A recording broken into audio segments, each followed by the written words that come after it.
My last question is going to be to Ahsaas. You know, the show to me is path-breaking, not just because of, you know, the sensuality and the friendship and the relationships. Also, big ups for the diversity and inclusion. I mean, the queer people in it. You know, the people like Muskan's character who says, you know, I'm bisexual.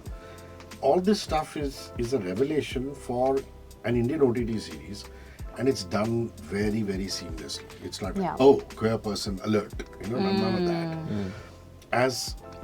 As somebody who's the most recent entrant, that must mean a lot to you. Talk about that a little. 100%. Like I think I said this before that when you hear of Mismatched, like at face value, it seems like a love story or like about just love and relationships. But when you watch the show and the way it's written, firstly, every character has a very, very beautiful story to tell.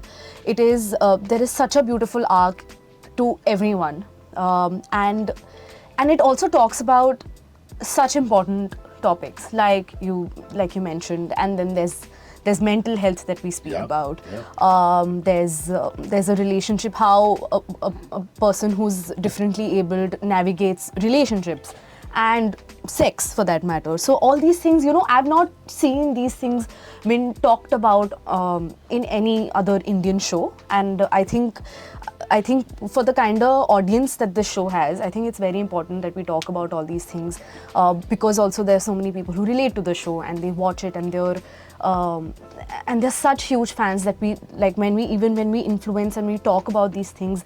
I think the writers are very, very responsible, and it's just also so entertaining at the same time. So I'm also very grateful that I get to be a part of a show like this. And my character, I've never played a character like this before, so I'm just like, I've always been so grateful, and I get to work with such amazing people and actors. So yes. And we get to work with you. Family.